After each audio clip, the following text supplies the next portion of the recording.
cosmic consciousness, extraterrestrials and UFOs, sacred geometry, ancient civilizations, spiritual connection, the quantum universe. All of these topics and so much more with your host, Sev Tuck, on Alien Spirit with Sev.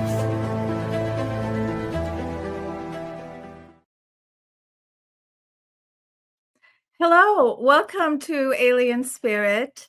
I'm Sev, and we have a very interesting guest today, a very unusual book that I like very much. Christopher Johnston's book, Roswell, The Truth on Trial, reimagines the Roswell crash as a jury trial. It's written in such a way that you, as the reader, actually feel like you're immersed in a real courtroom experience. You are part of the jury selection. You have access to all the questions. You are presented with the evidence, and you hear all the testimony and all the cross-examinations. And finally, you draw your own conclusions and reach a verdict. The book is neutral in its approach, presenting both the believers and the skeptics' sides. A recognized trial attorney and certified civil trial specialist, Christopher Johnston is an 8-time recipient of the Super Lawyer distinction, member of the $1 Million Advocates Forum, and he has successfully argued cases before the Iowa Supreme Court. Chris is a founding member of the Hollywood Disclosure Alliance and a member of MUFON, a lifelong ufologist with a background in both astrobiology and space law. He authored several articles for the MUFON Journal, one of them, The Infratempestrial Hypothesis. I'd like to know what that is. I'd like to know more details about what it is. It's about ancient terrestrial intelligences shaping humanity's understanding of UFOs. With the popularity of courtroom dramas, both real and fiction these days, Roswell, The Truth on Trial arrives as a timely and relevant exploration. Please welcome Christopher Johnston. Hey, good afternoon, Sev. Hello, thank you for being here. Did I say infratempestrial right? You did, you got it right, yes. I Googled that and I couldn't find it. Did you make it up? I did make it up, but I should say, we can, of course, it's your show, so you can do whatever you want, but there's Dr. Masters at the University of Montana, it might be Montana Tech, recently has really refined what he calls the extratempestrial theory. I don't know if you're familiar with that. And what that means is beyond us in time. So infratempestrial, because that's my hypothesis, it really means before us in time or under us in time. So okay. we could get more into that whenever you like, but I would love to. So you study that as well. Sure. Okay. Yes. To begin with, though, I'd like to know just a little bit about you. Where were you born? Where did you grow up? What were you interested in as a kid? Sure. I was born in Mankato, Minnesota. I was raised in small town central Wisconsin till about junior high, and then Kansas City, and through young adulthood, and then I lived in Boston for a handful of years. And then I suppose what's home now as an adult, I lived in St. Paul, Minnesota for 30 years. And now I've been here in Des Moines, Iowa full time for about the last 2 years. My law office, we're based in the Twin Cities, but then we have an office here in Des Moines as well. So And what were you interested in as a kid? Was it law? Was it UFOs? What was it? What I was actually interested in was football, all-star wrestling, riding dirt bikes. However, if I was going to bond with my dad, he was into none of that stuff. He was into science fiction. He was into UFOs. He was into laying on this part of the roof line in Little Wisconsin and looking at the stars. So that's where it started, was, geez, just something to do with my dad, which probably started out seeming a little weird, but it turned into our thing, right? And then from there, I just incorporated it into my own and found my own interests within the ufology field and just kept going at it. But that all came from Dad. Have you seen a UFO, or are you an experiencer? Or I don't even know if you want to admit that. No, as- I do, and so like I did in the book, I had an experience, but all I can give you are the facts of said experience, and Yes. then we're left to fill in the blanks. I was a young man. I was 22 years old. I was a manager at this place I was working at the time, and there was this employee party. I went to the party. I had about half of a beer from a pitcher that everybody was drinking out of, and I left because I'd read some management book. Oh, that's how you be, you show up, you be seen, and then you get out of there. So I did that. I was at this bar less than 15 minutes, about 9 o'clock at night. I woke up at my house the next morning. I came out of my room, and my roommate was, "What'd you do last night?" And I'm kind of, big-eyed, "What did I do last night?" And he said that I came home at 4 o'clock in the morning. I talked to my employees who said I left the bar at 9 p.m. I have no memory of that missing time other than, this gets a little weirder, I had flashes of a memory kind of being in a field, right? That's kind of what kept coming to mind.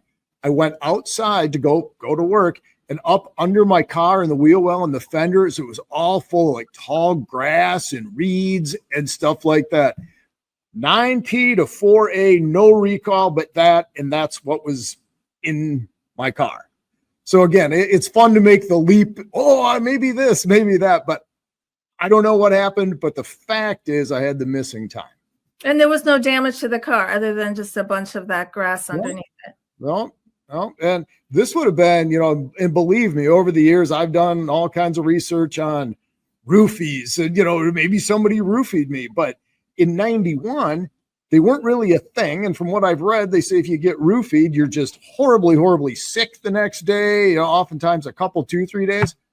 I was perfect. I just had missing time. I woke up, felt like $1 million, no problem. No. So, yeah, I don't know what to tell you, but that was my one and only experience in that vein. Nothing strange happened to you as a little kid? No, nothing that I would, I'll say that. Are you familiar with the red mark, red grid phenomenon? Yes. Okay. Starting when I was young, probably 5, 6, I remember the first time I had it, left shoulder. And it was a perfect diamond shaped grid and these little pin poke deals, right? Well, my dad he happened to be an anesthesiologist. And so I go to Dad, look at this, and he kind of, tan line, or you're wearing a mesh shirt or something like that. And so I never brought it up to him again, but probably once every 3 to 4 years, I will have some odd, it's usually back on the shoulder blade or on the shoulder area, these red grid marks, which there's not a lot out there about them. There's a Facebook page, but so other than that, which and it is unusual, but I don't even know enough about it other than some people say, right? Some people say that there could be some tie-in extras, but I don't know. And I don't tout that as such. Again, it's just a strange, unexplainable thing to me that somewhat falls into these categories of, at a minimum, the unusual, right? Yeah, and could be connected. Do you have any desire to go have regression? Yes, and I have brought that up many times. Kind of my line to my wife is, one of these days I'm going to meet somebody that does, the regressive hypnosis. Oh, okay. You're just waiting. Yeah, those things in life that you find interesting, but you're really not making the time to push and solve. But you just hope someday your path will cross with the right person that can tell you. Exactly. Divine timing when you're ready. Right. You'll know when you're ready. Well, it seems like those 2 stories that you told me, it seems like it's just scratching the very tip. Do you know if you have a family history of ET contact? I do not. I don't know. But we all know our family. Other than my dad, I would imagine everyone else in my family would deny such a thing ever happened to them. If your dad saw anything or had an experience or anything, since he was so into it. Yeah, he talked on occasion. He was he was in the Vietnam War. He was actually the CEO of the 55th MASH unit for about 9 months. And he talked about the skies in Vietnam at night and how he always wished for a moment of peace so he could really, do some stargazing. And he said he saw a lot of unexplainable things in Vietnam, but then he'd go, but then again, Vietnam, we're in a war, I don't know what's up there, what's out there. But so yeah, dad would have been all about that, but my stoic Slovak mother, oh no. All right. And so here we are. You've written, this is your first book? Yes, ma'am. Okay, ma'am. Okay. Right. And this is the cover of it. I'd like to talk about the cover. Who's on the witness stand? What is that attorney holding? So what made you write it? Well, first, what made me write it is my kids are all now grown and, they reach that age, they don't need you anymore. And suddenly you have just mountains of free time. I don't know if they have kids, but so I found myself, okay, well, now I'm an empty nester and I always have a lot of projects going. And I had long thought, I wanted to write a book and I, passion on the UFO topic. So I spent a lot of time thinking about how can I blend my interests? It was a bit of a stretch to, seeing it in writing now, but to take, we'll turn UFO into a trial thing, right? Like a jury trial. It just dawned on me one day.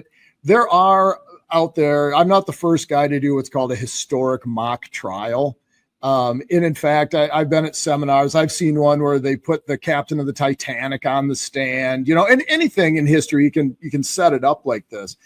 And then I was thinking about the Titanic story. And I thought, this would be a really interesting way to present Roswell, because we know a couple things. One, we're not getting new information about Roswell ever.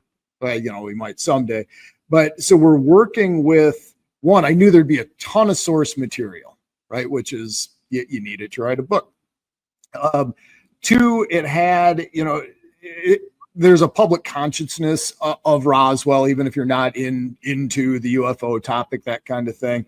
So that seemed to be, I even weighed, I thought, well, maybe I could do, Tyler Walton, something like that, or Betty and Barney Hill, something like that. But again, running into kind of source issue materials. So I decided Roswell would be the way to go. And these historic trials, people seem to like them. And, turn on TV, you got Law and Order, so it just seemed like kind of a natural fit and a different way, like I said, with this old information, a different way to present said same old information. Yes. And I like that you make the reader active. They're a participant. Yeah. And as you're reading it, it's not like you're reading a story. It's as if the judge is really talking to you and really giving you the directions. That's what makes it really cool. For anyone who's interested in, I think everyone's interested in how a courtroom works, I think, because, we just saw Diddy for days on end, all these others, and it's just fascinating, at least to me. All right. So with your book, let's start with the cover. Can you tell us what you're representing here? Sure. At first, thanks for, you're the first interviewer I've had actually talk about the cover, and I'm really proud of the cover because obviously courtroom sketch, right? So, and then a couple points of realism. You'll notice to the left of the judge, that is a New Mexico state flag hanging there. And the crest behind the judge is the New Mexico judicial seal. So throughout, I tried to be very, very accurate as to what we were doing. So this particular view that you're seeing here is representative of, that is supposed to be Jesse Marcel on the stand and the attorney holding some of the materials that Major Marcel had in the various photographs he was taking. Now, unfortunately, we know none of the material was actually preserved that Chris or Sev or anybody else is going to get our hands on. So that's a stretch. But yes, it's representative of Jesse Marcel and the attorney showing the jury some of the materials that he had recovered. Okay. And just so everybody knows, who is Jesse Marcel? Yes. So Jesse Marcel, he was the military officer who was first on the scene with the Roswell debris. It's kind of the easiest way to put it. And so there's a couple of just absolutely iconic Roswell pictures of a handsome young major kneeling down, holding what looks like aluminum foil. That's Major Jesse Marcel. And that was actually in the presence of Roger Ramey. And then there's an earlier picture taken at the base with Marcel on the day that it was discovered. So Jesse Marcel is really one of the linchpin characters, little c characters in this whole book. Well, okay, so this attorney is representing which side? It wouldn't matter. Okay. But I can say this, that attorney's roughly based on me, and I'm a plaintiff attorney. And so in the book, as you mentioned, I went with believers and skeptics as opposed to plaintiff and defendants. So the believers would be your plaintiffs. So I guess technically we could say that lawyer is me. Okay. And what he's holding is that supposed fake material, or is it the real material? Yeah, okay. It's supposed to be the fake material, yeah. Okay, which is like aluminum foil. All right. Now, going through your book, I counted 20 witnesses. And so the reader hears their testimony and their cross-examination. I mean, this is very, very thorough. I really think this is the best way to understand what happened. This is so interesting to me. Now, out of these 20, would you like to tell us about a couple of these? Maybe one civilian and one military? Sure. So and first let me back up. If I could mention a little bit about witness selection. Yeah. So in this book, just like real life, all a trial is you're telling a story. Now, granted, you're doing it from a standpoint of persuasion, but you're still just telling a story. You got to have a beginning and a middle and an end.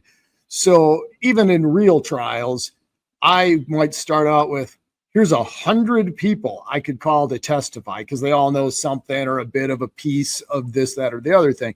But you have to ask, are they going to serve the story, right? And, you don't necessarily want, and just like I did in the book, you don't want the rogue witness who's way over here and he's going to say there were 100 aliens and he fed them all breakfast. And on the other side, you don't want the guy so extreme over here, right? So your witnesses, they have to carry the narrative of the story that you're trying to tell, not be overly duplicative, right? Because we don't want 10 people saying the same thing. And you do tend to select those whose testimony is a little bit closer to the middle. And so that's how I selected my 20 witnesses. I've done a lot of these interviews and I know most of the names, but even once in a while I'll get, why didn't you include Bob Jones? And I don't even know who Bob Jones is, but it's one of those, just like in a real trial, unless I wanted to write 100,000 pages and include everybody under the sun, you have to limit what the heck that you're doing. Yes. And there were 50 jury questions, right? Yes, the voir dire questions. Yeah. Yeah. Can you tell us what some of them are? They're interesting. Sure. Well, and let me explain that a little bit. So the jury selection process is called voir dire, and it's a French term, and it means to speak the truth. And this is the opportunity where the lawyers, sometimes the judge, depends on jurisdiction, you get to ask all the questions and try to weed out the jurors that would be bad for you. All right. What you're really trying to do, you're supposed to be trying to build the jury that's best for you. But the way the strikes work, when you get to strike a juror, you really set out just going, okay, well, those two guys are going to be terrible for me. I'll get rid of them. And the defense is doing the same thing back. So, but you learn that during the voir dire process, and that is, at a time like some real world questions right now when society's all hot and bothered. Here's a good question. Do you have any yard signs? Oh, if anyone on the jury in the pool has any lawn signs, raise your hand. Okay. Oh, Miss Jones, I see you have your hand up. What's your lawn sign say? Well, my lawn sign says down with UFOs or something, and you get into those personal, do you have bumper stickers? Do you have friends that ever saw a UFO? Do you, so now I'm kind of blending real world to the UFO. But yeah, so the voir dire questions in my book were along the lines of, From the very straight up, do you believe in extraterrestrial life?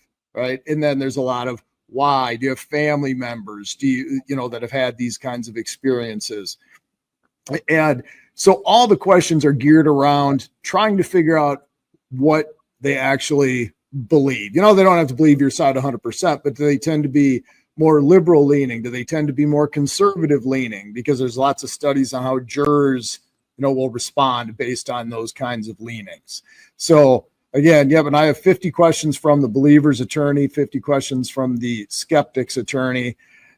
Some of them are variations on a theme, right? But the majority is digging into, do they have any preconceived beliefs, notions, ideas, experiences, those sorts of things on their own. Yeah, just reading the questions alone was interesting. And by the way, I've been an alternate juror on a murder trial. Yeah. It was like a boy, this young man shot and killed someone at a gentleman's club in Baltimore, Maryland. That experience was fascinating. He was eventually found guilty. But it was really weird that as I was the second alternate, the first alternate went on the jury, and I was the second alternate, and they didn't need me, so they dismissed me. And as I'm walking through the jury, I lock eyes with a murderer, and it was just a weird feeling. I'm sure you know what that feeling is. But it's like for a normal person just to lock eyes with a known murderer and walk right by him. It was just kind of creepy. Well, and that's why I'll reiterate, I'm a civil attorney. I stay away. I stay away from the criminal stuff. Okay. All right. Okay. So let's talk about some of these witnesses then. Which ones would you like to highlight? Sure. And again, so there's as many ways to try a case as there are different types of lawyers. So I don't want any of your listeners to think that I'm the lawyer saying this is how you have to do things if they ever go on and become attorneys. But as I look at the witnesses, so number one, for the believers, best witness that I would be calling and spending a lot of time with is Mac Brazel himself.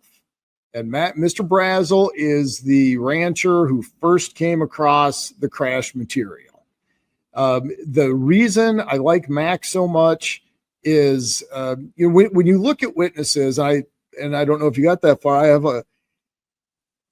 You can apply what are called the federal rules of evidence, right? Which talks about bias, talks about money, talks about all these things. And these are different ways to impeach witnesses, right? If I were to say to you, well, Seb, yeah, you wrote 1,000 books all saying that it was real, right? And you sell these books, you probably have a financial interest in that.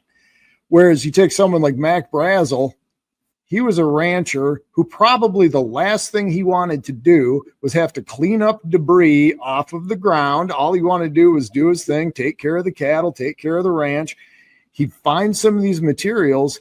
He puts them in his truck and drives around with them in his truck for a couple of days. He knew it was weird, but he had other things to do. And then he ended up at the neighbor's house, and the neighbor said, hey, why don't you take it to the sheriff? But Mac Brazel is I see really no bias to him. There's no financial angle. He has absolutely no reason one way or the other to fabricate this. And that's why I called him first in the book. If it was real life, I would call him first because that's what you want the jury hearing. Here's the salt of the earth guy. No axe to grind at all. Would probably rather not even be there. And he's saying this is what he saw. So he'd be an outstanding witness for the believers. The other side of it, and I kind of go back and forth, but really, so General Ramey, all right, he was the man at the time. In 1947, there really was nobody higher in the military than Ramey. When the U.S. Army Air Force split, in fact, he was assigned the task of developing the Air Force portion of that. So he's no slouch. He's got all the commendations, all the medals, and it'd be just like when I'm suing a police station. The police, even if they're not at work that day, they show up full uniform, formal uniforms, every medal that they ever possibly had, because that carries a lot of weight with jurors. They see it and they're like, oh, have a look at the guy. He's not going to lie to us. Ramey's in that same boat. Here you got the guy, the top dog who did the smart thing.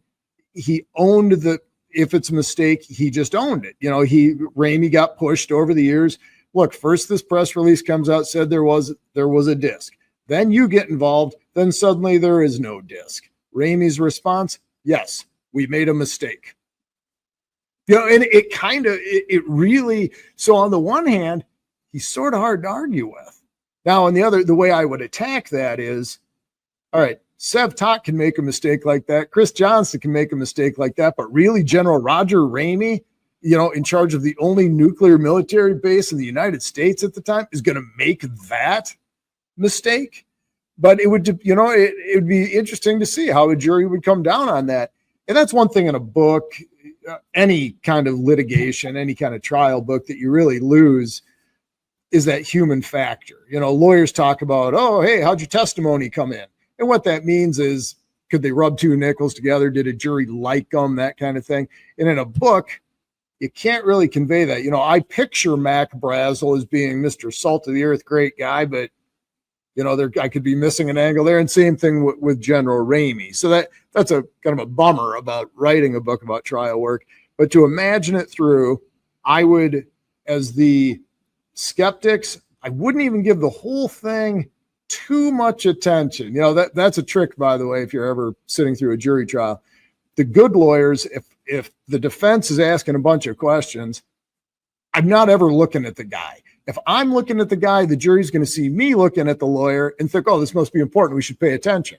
So I'm always listening, but I'm playing tic-tac-toe. I'm acting like I could care no less about this. So many mind games. Okay, right. Yeah. And after 25 years, then you bring those mind games home. It turns out your spouse doesn't dig them as much as you might expect. Another interesting witness is Philip Klass. Yes, Mr. Klass, the great. What did he say? Well, what do you think he said? Philip Klass said, and nothing to see here, move along. And I'm glad that you brought him up. I just learned this today. Philip Klass was born right here in Des Moines, Iowa. Oh, how interesting. I just in passing, I picked that up. But Philip Klass said, absolutely not, essentially nothing to see here. It's a weather balloon. But in my book, as what happened, I was talking about those biases. Klass really was perceived as a skeptic, whether he was or not. The perception was that he was a real negative Nelly in the whole UFO world. I happen to believe a lot of his research supported his positions that he was making, and he came across as kind of brash. But so I spent some time, of course, the skeptics call Philip Klass because he's going to support them and go, no, this was nothing. But it's just like when somebody's running for office, when you have that long career before you landed here, there's a whole lot of material for me to get into and start picking you apart, right? It's kind of, you've written 10 books. All 10 of them, you say no extraterrestrials. Isn't that right? Well, yes. And you start going down that vein. So Klass, he had to make the cut. He had to be included. He's an important witness. He was a brilliant man. Nothing bad to say about him. But he would just have a lot that could be picked apart. But then again, going back to the human factor, how would that play, to the jury? Would he handle it like a champ and come out sounding stronger than before? Or would the lawyer be effective enough to plant that seed of, I don't know, this guy's kind of biased and he gets paid for that, those sorts of things. But so, Klass is in there. Mm-hmm. All right. And there's a name here that I'm not familiar with. Carl Flock, Pflock. Yeah, and Carl, he was another academic type, a brilliant researcher involved in aeronautics and that kind of thing. And he was another one who came down with the, nothing to see here, weather balloon. And so it would be pretty effective from a defense standpoint to have two highly credentialed negative Nellies in a row, and you could even do it without being duplicative. But in fact, I think I had it set up Klass and Flock or Flock and Klass, one of those two. You're two very educated, squared away skeptic types. Mm-hmm. And in the book, how long does this trial last? 198 pages. I don't. There's no like 3D time to it. No, there's no day 3 of trial, day 4, no, nothing like that. But I have been asked, if this were a real case, how long do you think this trial would take? In just my book alone, this would probably be a 2 to 3 week trial, just on these 200 pages. So you can imagine if someone were to really, if it were possible and the witnesses were alive and all like that, to really do the Roswell trial, a guy could it wouldn't even be dragging it on. You'd be looking at 3 months, 4 months, one of those sorts of trials. Because of all the witnesses, because of the 20 witnesses? Right. Yeah. And if we were really there today, yes, I'm sure the questioning would also go on, in more detail, than we have. Mm-hmm. But, Seb, one thing I did want to mention for your listeners, one thing about my book, as opposed to most historic mock trials like this, the testimony in my book is all things that these witnesses had previously said that I pulled out of other interviews and statements and things like that. So this isn't Chris making up their answers to carry the story. This is really taking, you said it, right? And I just compiled it, and then I'd write the questioning to, carry it. But yeah, so this isn't, there might be one or two. I think there's a 12-year-old kid I might have said, he said this, but all of your hard science witnesses and your UFO witnesses, I took that straight from previous statements. Yeah, I was going to ask you about your creative liberties. So you really you didn't create information or evidence. No, very, very little. I created no evidence. I'll circle back to that in a minute. And very, very, very little testimony. I used it effectively, right, at the proper times to tell the story, but I didn't make up, what their comments necessarily were about it. Mm-hmm. So I'd like to point that out. Mm-hmm.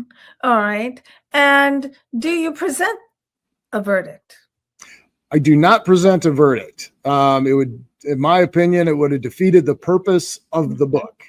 One of the big purposes, honestly, behind the book, and so I was gratified to hear you talking about it earlier, the trial procedure within this book is 100% dead on. If you want to know what it is like to be called for jury duty and what the clerk says to you and what the judge says to you and how the ordering goes and who goes first and all this hoopla all the way to the end, all the way to deliberations, this is accurate. So if there's any aspiring trial lawyers out there, they should buy one. Yeah, this one was also so unusual. For instance, the chapter called Summary of the Case, when you give a summary of the case, and then in parentheses you have return to the bailiff. This is not to leave the courtroom. And you're like, oh my gosh, I feel like I really am the juror and that I am seeing like privileged information here.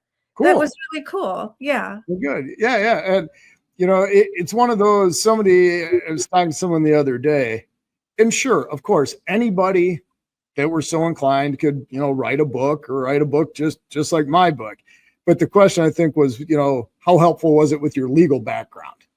And so I was able to say, well, for example, that statement of the case, I knocked that out in about 5 minutes off the top of my head because I've sat through hundreds and hundreds of them in 25 years. I know how it goes. I know how voir dire goes. I know what the judge is going to say. So hugely helpful was my answer. But yeah, I had forgotten about that return to bailiff. I'm glad you brought that up.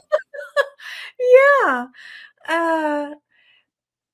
Are you going to maybe tackle some other cases in this format? That's the plan. And then I'll be doing one more for sure because it's almost done. And that one is going to be Crop Circles, The Truth on Trial. And so, of course, every time I talk about the next book, then somebody else will pop up and go, Chris, the pyramids. Oh, Chris, Travis Walton. So it really is. Yeah, Travis Walton would be a good one. Betty and Barney Hill too, but I do understand that there's copyright issues and this and that and all that kind of stuff. What was I going to ask you? Oh, darn it. Oh, the crop circles. Does Yeah. it take place in England? Yes, it does. And so that's been one drawback is I've had to learn the British law and courtroom procedure and, so I like to be, like I said, I was just telling somebody earlier today, if you're not going to do it right, why do it at all? And if I know there's a detail hanging out there and I know the judicial system is different, I need to address it and learn it and be accurate about it. Wow, so that's added. That's a lot of added research right there. Do you have any personal experience with the British legal system? None. Not a one. All right. And can you tell us maybe who the witnesses are in your crop circle book or not yet? Not yet. Okay. All right. When is it going to come out? I'm shooting for around Christmas time. Oh, wonderful. Okay. Now, have you heard from other attorneys and what have they said? I haven't heard, I have run into other attorneys who have heard that I wrote this book, be it down at the courthouse or what have you. And without fail, every one of them was, if anything, low-key jealous. That sort of, dude, great idea. How interesting, how creative, and so that's always good to hear. My long-suffering partner, he is a very suspenders and two different belts kind of guy. So when I started getting into this, his name is also Chris. Chris goes, "You can do it." But the first time I'm at a deposition and somebody goes, "Hey, your partner's with that UFO guy," he goes, "I'm done. I mean, you're done if that happens." Well, yes, that is my question to you is, do you think this is going to affect you negatively as an attorney? Or is the time such that this is acceptable now? Yes to all of that, but even beyond that, here's my take. One, I'm 55 years old. I'm really kind of beyond caring if someone thinks I'm unusual or that. Okay, right? Now, granted, that said, I do have a business to run and I do have bills to pay. Yeah. However, even before I wrote this book, if anyone asked me, and you get a lot from younger people or their parents, "Hey, what do you think the most important trait for an attorney is?" My opinion, and it's always been my opinion for 25 years plus 3 years of law school, it's creativity. You have to be creative because when these cases come in my door, they're not all buttoned up and you say, "Oh yeah, this is this kind of case." More often than not, it's a pile of messy facts and there's something there. You have to dig through it and figure out your theories of liability. Is there a way to approach this case? And if you're not creative, you're not going to see it. You're not going to resolve the case. You're not going to have success with your cases. And so if I have a reputation for anything beyond being a good trial lawyer, I get calls monthly from other lawyers that I've known over the years, and they will say, "Hey, Chris, let me run this fact pattern by you." And I know what it is. They want to know what I see. Is there something in here that I'm missing? So I would spin it if somebody were to speak negatively of my book. You go ahead and you get yourself a lawyer with no creativity, no real thought process, no out there thinking. You will not have the same success. And I'm not saying I'm the greatest lawyer in the world, but it's the creative lawyers that have success, whether we like it or not. You remember, if the glove doesn't fit, you must have quit. Well, that was pretty creative. It was brilliant. Right. And so that's how I look at my book. It's a brain exercise that, yeah, I do push things. And I do put, young lawyers, one of the big fears is, well, what if I'm in trial and they object? Well, what do I do if they object? Well, any old lawyer will tell you, if you aren't getting objections, you're not pushing far enough. Yeah. You need to be right up at that line. Right. And sometimes you step over it and you draw an objection, but you should really see that as kind of a positive, like, all right, I'm really up on the edge without being, crazy at the same time. Or annoying to the judge. Yeah.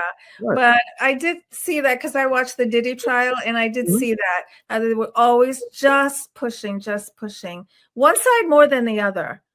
Do you have comments on that trial? That was such a big trial. No, I don't think I have any great salient legal arguments. I was in that camp that when I first heard about it, first started reading about it, and again, with my caveat that I'm not a criminal defense lawyer, it sounded overcharged to me. And I even told my wife that I was like, my prediction, he's going to get acquitted of everything, or he's going to get hung up on one of these little prostitution charges, which is exactly what happened. I mean, they proved that he's not the greatest guy. He's probably not like the nicest, most friendly guy, but they didn't prove, they didn't prove Rico and he racketeered, so, it really resolved itself about the way that I sort of figured it would. Mm-hmm. Then why do you think it even happened? Well, I don't know. I do find it. Do you know who the lead prosecutor was on that case, by the way? The daughter of James Comey. Yeah. She's Comey's daughter. Oh, I thought she was the Greek guy's daughter. What's his name? The Greek guy. Oh, Soros? No. The well-known Greek attorney. Oh, Kardashian? No, he was Armenian. No, the guy that was on the Diddy case. He was his daughter was Diddy's attorney. Oh, okay. So that's on the representation side. Yeah, I'm talking about the prosecutor. Oh. Yeah, the prosecutor is James Comey, former director of the FBI, with all that business that went down in first Trump. His daughter is the prosecutor, the thing I find most interesting about it. So they prosecuted out of Southern District of New York, which is a notorious, like, Sev, if you're in trouble, you do not want to be getting roped into the Southern District of New York. That's where Comey got his start, was at the Southern District as a trial attorney. Oh, and lo and behold, his daughter now is a trial attorney there and getting assigned these plum cases like the Diddy prosecution. So that's interesting. I just remember the attorney's name, Garagos. Oh, okay, Tony Garagos, yeah. And his daughter, so that's two daughters of these two prominent attorneys. But the prosecution just didn't do well, did they? No. It was just kind of a nothing. Mm-hmm. Well, they threw it seemed to me, again, that a whole bunch of stuff was thrown out there. But like I said, you need a story. They told a story, but it wasn't cohesive in the story, especially in criminal stuff. Every crime has elements, and you have to prove the elements in order to prove the crime. And so they told this story of kind of a bad guy, but they didn't address the elements of each individual crime. So now we're left at the end with everybody going, yeah, kind of a bad guy, but yeah. So he bought airline tickets for prostitutes and flew them across state lines, right? Basically, right. That's what he got popped for, which lots of people do. I'm not saying that that he's sure. He's yuck. But it just seems to me, why did they go through all this? It just seems like such a waste of time and money if they didn't have such a tight case. What was driving them? Yeah, good question. And I bet you get 100 answers from 100 different people. What was driving them? I don't know. Some people would say racism. Maybe, I don't know. I have no idea. Okay, let's get to this infratempestrial hypothesis that you have. Yes, okay. Please tell us about that. Sure. So what you're referencing is an article that I had published in one of the MUFON journals called the infratempestrial hypothesis. And to make it sort of make sense, I have to give a little bit of background. There is another theory out there right now by Dr. Masters from the University of Montana, might be Montana Tech. I really need to clarify that. But his theory is called the extratempestrial theory.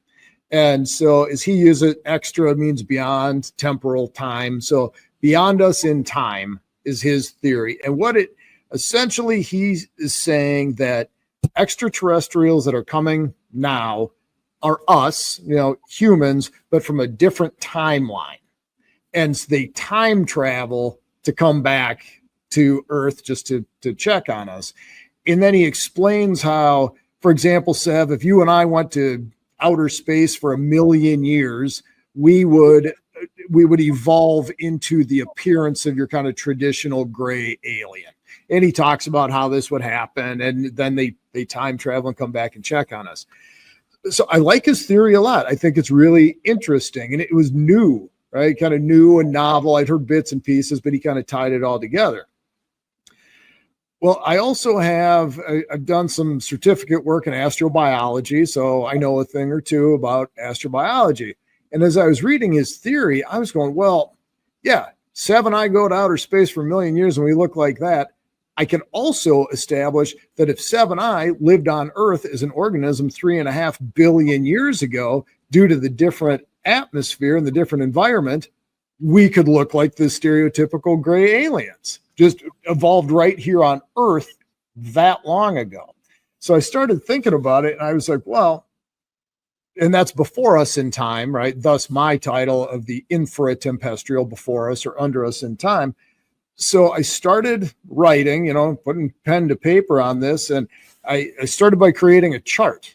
Okay, well, Dr. Masters says that they're going to get the big heads because of this, out in Alpha Centauri. Well, I know that you could also develop that kind of head 3.5 billion years ago due to the lack of oxygen in the environment. Okay, so there's point one. And I just walked it through and I laid them side by side, and I was like, boy, okay, so I proved, right, that it could happen just as much as he has proved it could happen on other life. Mm-hmm. And then my theory is the same as his, in that somehow we developed the technology to leave our planet. Okay. But then the big wrinkle, and the thing I really like about my theory is that extraterrestrials that are coming back to visit us now, it's still us, but it had evolved on Earth, but we're on the same timeline. So my theory doesn't require the leap of time travel. So it's a similar theory, but it eliminates a time travel issue. And I'm real big on Occam's razor. Well, you got two theories, and one requires time travel and one doesn't, and the one that doesn't is mine. Mm-hmm. And that, in short, is the infratempestrial theory that we evolved into grays 3.5 billion years ago. We had the technology to leave Earth. We did. And now they're coming back and checking on us. So that is what my hypothesis is. Do you talk about the different kinds of grays? Not in that article, I don't. I just focused it strictly on sort of to show that it could be done. I selected, he used a gray, I used a gray. Okay, that's interesting. It reminds me of David Grush.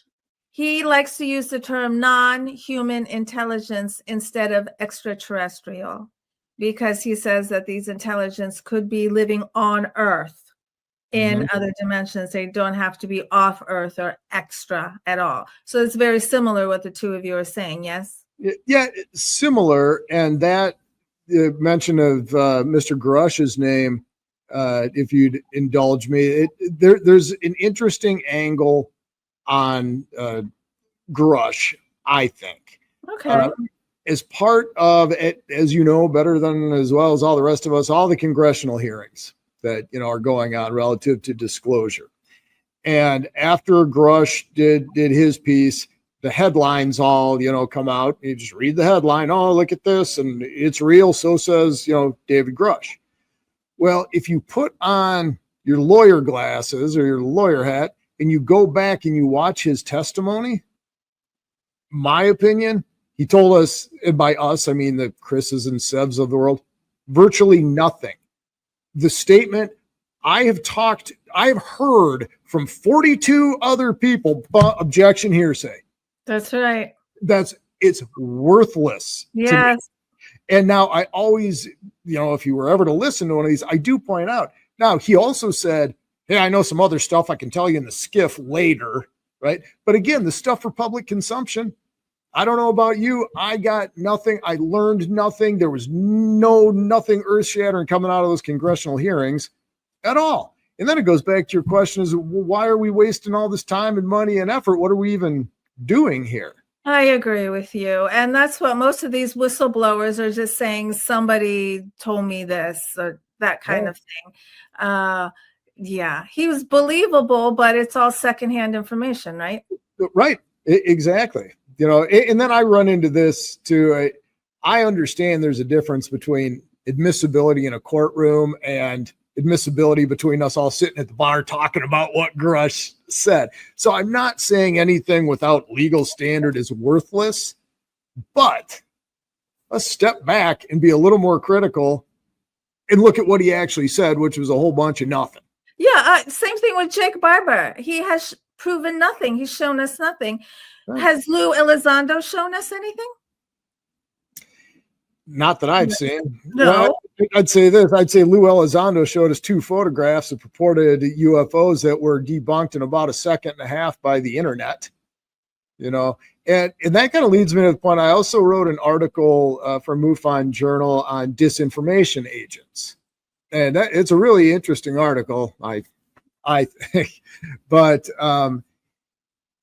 and I didn't name names, I don't need to, but I went through some of the bigger disinfo campaigns in history. And well, what are the things that you look for? Well, you look for people that present stuff and present it to be true when it's not. And not only once, but twice, and it's, if I ran my business that way, for me, it's not good enough to say, yeah, I got duped. Well, you allowed yourself to be duped, because if everybody else figured this out in a minute and a half, you, as tip of the spear on this whole deal, you owe it to people to make sure it's right. Yeah, you're supposed to be discerning. I mean, that's what your entire career was based on. Right. Facts. Right. Not saying someone handed me this picture right before I went to the podium and I decided to share it and I didn't vet it.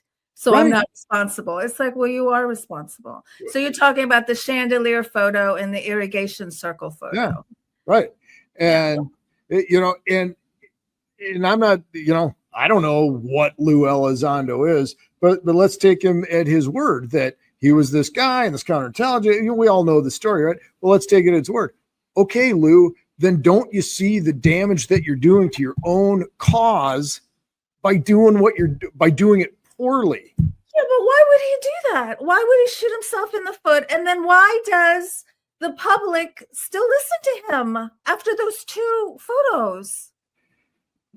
I think that's a great question. I think one of the answers is, who else do we have? Right? I don't see people lining up at Stephen Greer's door. I don't see, Lazar.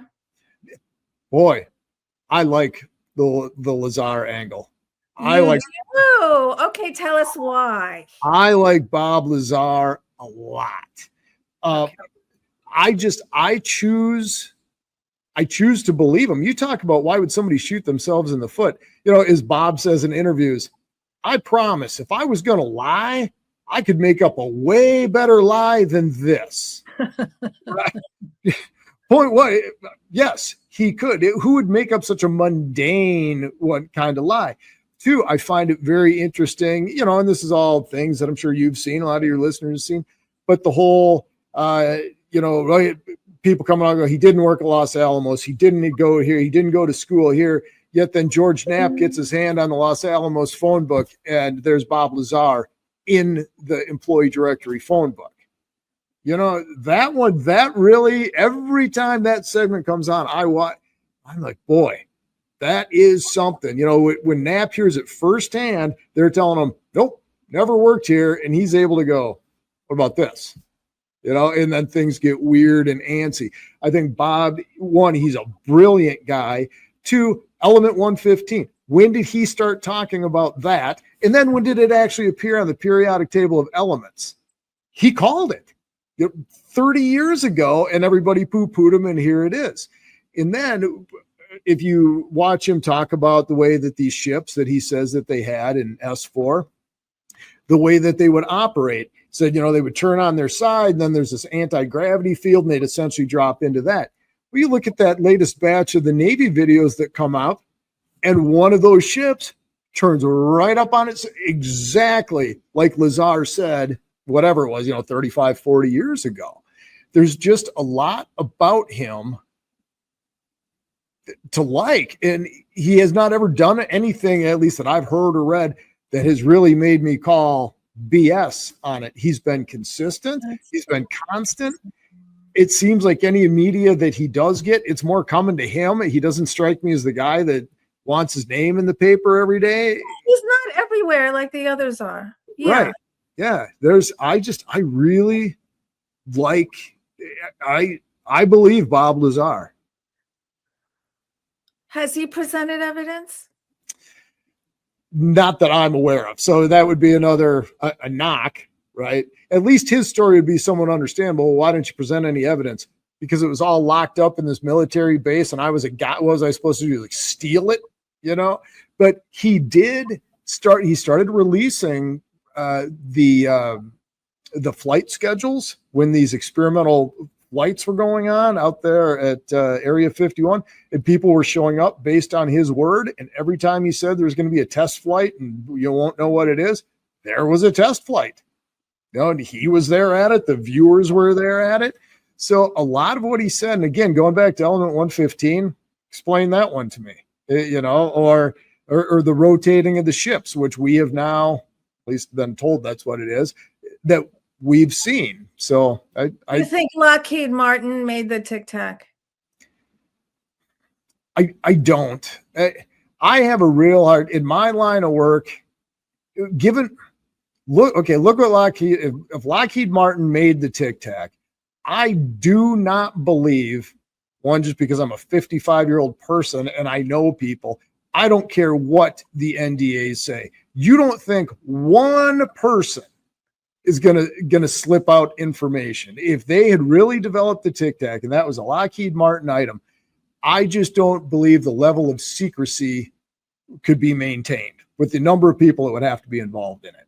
So no, I don't think Lockheed made that. I read that just recently. There was some noise. It's a new thing, and it's just kind of fishy to me. If we could do that, we'd be using it. Like, we wouldn't be coveting it and going, oh, we'll save this for later. Oh, there's a big war over there, but we're going to save this for later. I don't think we would do that. Right. Yeah, that too. I agree with you.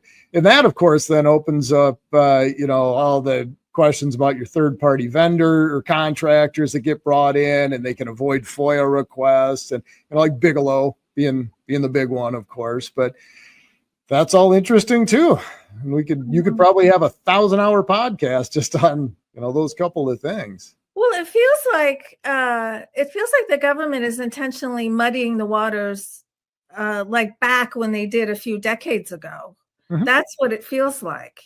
Right. Well, I'm sure you saw, I think it was in the New York Times, that article within the last 2 months in which the CIA, they copped to it. Well, yeah, there were times, so absolutely. And I think this is my estimation, especially given the Roswell topic. I think the Epstein files, that is, everybody's all in an uproar right now. The Epstein files are Roswell in the making. Because what happened? Oh, all the Roswell stuff. Oh, all this time went by. Oh, we don't have the stuff anymore. It's all lost. That just really clicked when I was watching the morning news this morning. We are watching the beginning of a Roswell cover-up in real time. With Epstein. With Epstein, yep. So you're saying we'll never know? Oh, we'll never know. They'll blame them, and they'll blame them. And meanwhile, again, the Chris's and Sevs of the world, we'll never know. Do you think he killed himself? Probably. Okay. Like if I had to lay money on it, I wouldn't lay a lot of money on it, but okay. Probably. And again, I try to, use the facts the best that I can when kind of practice what I preach.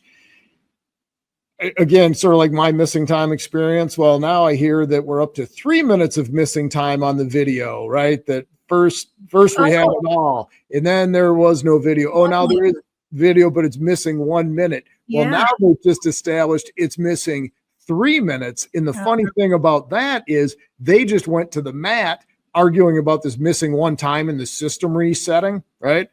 1 minute system reset, blah, blah, blah. Well, now they're locked in. Okay, well, now it's 3 minutes.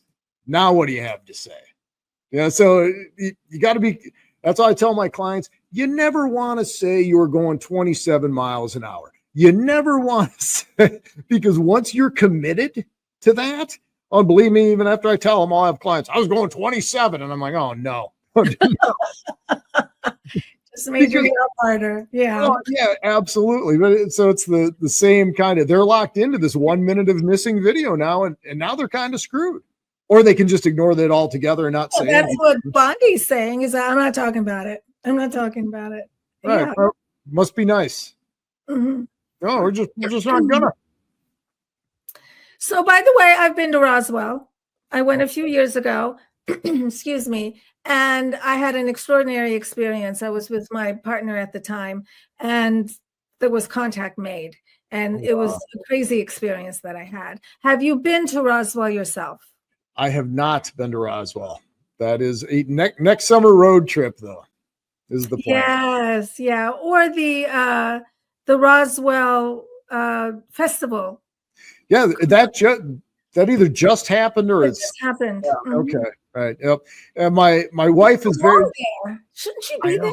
I know. My wife is very tolerant of almost all my hobbies and idiosyncrasies, and I was begging her to go to Roswell. We just went to New York not too long ago, and she's like, "You're asking me to trade a New York trip so you can go to Roswell?" It's like, well, sorry, we landed on next summer. Yes. Yeah. Oh, good. Okay. Yeah, you do belong there. All right, Chris, let's look at the cover of your book again. How can people get the book? How can people get in touch with you? Sure. The book is available on Amazon. However, I suggest you go to my law firm website because there's more on it. But if you were to go to lawgroupofiowa.com, about halfway down the homepage, there's a picture of that book, just exactly like you have it there, and a big red button that says "Buy Chris's book." So one, I like to send people there because it's easier. And two, my professional bio is on there. You can see representative cases, all the things I've done and haven't done. That's all on there. And then really oddly, perhaps, as I said, I'm sitting in my private courtroom right now. This is also one of only 2 law museums in the United States. If I were to turn my cameras around, you'd see all my displays. So a lot of my exhibits are also available at Law Group of Iowa on my museum page. So if you like history, got a cool old Interesting. legal stuff. A law museum. It is so cool that this is on a law website. Yes. That is very interesting that you took that leap of faith and that you did that. Thank you. Yeah, it's brave. Thank you. You feel like you're being brave, or it's just like, nah, it's nothing. I don't know. I don't know if it's brave so much. Back to what I alluded to earlier. I don't care if you don't like it. You know, go start your own law firm website and put whatever you want on it. Yeah, and in Iowa, of all places, Iowa. Right? Yeah, that's it. California, but Iowa. Yeah. Okay. All right. Anything else you'd like to tell us? Are you going to be at any conferences coming up or anything? I could see you doing the whole conference circuit. Nothing yet. I am working on that, Seb, so I'll take any suggestions you have to get into that circuit. I have pitched actually to MUFON, but I think, a little bit late to the game. I would also be more than happy to show up anywhere, and we can put on this trial as a historic trial, in about an hour and a half. I could bring my partner with me. We could serve as the attorneys. The crowd would be the jurors, and I would just need a handful of folks pre-hand picked to be the witnesses, and the testimony would already just be, Sev, you want to be Major Marcel? Here's your script. And we could put it. That would be so much fun. Yeah. That's a great idea. So if you run into anybody, feel free to plug that. Yeah, sure. I'd love to meet you in person. This is just the beginning for you. Don't you feel like this is just the beginning? I do. And then if I think too much, it gets kind of daunting, right? It's like, oh no, crop circle book. Oh no, this. Like I said, my kids are out of the house, but I still got to do this real deal for about 5 more years. So it's that balance. Yeah, I understand. Okay. So you do believe that the Roswell crash happened, you personally? I believe that an extraterrestrial craft crashed in Roswell. I do not believe, if I were a juror today and it were split out this way on the special verdict form, I do not believe that the evidence is there that there are extraterrestrial bodies. I'll give you a craft all day long. I believe that, but the bodies, the testimony, a lot of people point to, well, Glenn Dennis, the mortician, he said, no, what Glenn Dennis said was that he was told that there were alien bodies. Melvin Brown, who was a military police officer. Oh, I saw, people like to say, oh, Melvin Brown said he saw bodies. No, that isn't what Melvin Brown said. Melvin Brown said through some opaque plastic from a distance away, he saw shapes that might have been extraterrestrial bodies. So I just don't think that that's interesting. Nobody actually saw the bodies? Allegedly, a mysterious nurse who you'll hear about this. She pops it. Nobody knows a name for this nurse, but this is the nurse that Glenn Dennis, the mortician, says he talked to. A couple people reference this nurse. Nobody has a name. And allegedly, as soon as the dust settled after Roswell, this nurse, depending on what story you believe, she either went to Europe and was never seen again, or she went to St. Paul, Minnesota and was never seen again. So, but I do want to say this, that you're the first one to hear it because I just started working on this last week. So what they say is that everything was packaged up, sent down to Fort Worth, and from Fort Worth, it went to Wright-Patterson Field in Ohio. My question has always been, okay, because I've never heard, oh, we sent the stuff here and we sent the bodies elsewhere, right? But I bet you didn't know, and I bet your listeners didn't know. They did not have a hospital at Wright-Pat until 1952. So if you have extraterrestrial bodies, you might send them to Walter Reed, right, in D.C. You might send them to the Presidio in San Francisco, some of your premier military hospitals. But why in the world would you send extraterrestrial bodies to an aeronautic base, which is really what Wright-Pat is, that didn't even have a hospital, couldn't have done an autopsy on them if they wanted to? So I just find that an interesting wrinkle that, we all find those wrinkles. As far as I know, I'm the first one to kind of get into that little angle. Go, now, wait a second, where did this go? And then it's sort of, I don't know that this can be done, but wouldn't it be interesting? Hey, we've got a flight out of Fort Worth to Wright-Pat at 2:50 p.m. on July 8th. And at 3, we have one from Fort Worth to Walter Reed. Okay, well, now that starts getting a little bit interesting. Well, why, what was going on there? But yeah, I just can't get there yet on the evidence that exists that there were actually bodies. Okay, that's interesting. I never really thought of it that way. Well, can't they have like deep underground, some kind of alien hospital that nobody would know about? I'm sure anything's possible. But, yeah. They have all kinds of stuff underground. Yeah, that's true. Well, and again, it leaves the good citizens of Earth who aren't in those roles to, be on good shows like yours and put these thinkers out there and see what we can figure out. Well, the government or the powers that be are sitting on, what we'd really like to know. So it's up to people like us to keep pushing. Yeah. Do you think we're in disclosure? No, I don't. I think, and big shock, I have a pretty strong opinion about disclosure, which I'll get to in a second. I think that the congressional hearings, I think a lot of that is lip service from whomever. I hate to say the deep state, because who knows? But again, what came out of the congressional hearings? Nothing. But we're a portion of the population satisfied. The doggone it, now the government's really sure. Maybe that's good enough. Maybe that's mission accomplished. My belief, based on, well, I guess there's some reality to this. I think disclosure is going to happen in our lifetime. And I think that the U.S. government is going to have zero to do with it. If you look at best indicator of future behavior is past behavior, U.S. government's not going to tell us anything. But then you look at other governments like Peru and Chile who are right out everything that, here you go, your ultimate, this is what's going on in our skies. So I think disclosure is going to come either A, through another government, or B, I think what we would all love, something that the extraterrestrials themselves will do that just simply can't be refuted. But no, I don't look at the U.S. government as some source of that they're really going to sit us all down and finally tell us something. I don't believe that either. So you think it could be what they call catastrophic disclosure? Sure. Which I know has a negative spin on it, but it wouldn't even have to be catastrophic. give us 1,000 ships 100 yards off, above ground that fly from the East Coast to the West Coast, and that's all they do.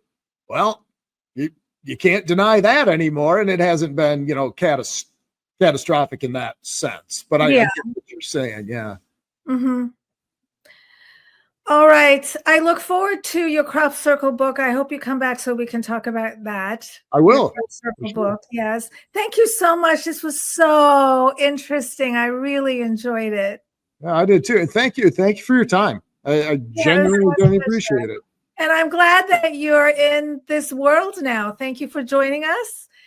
Thank you for offering what you have. It's very important. Thank you. I appreciate that. Same to you. Thank you. Okay, bye, everybody.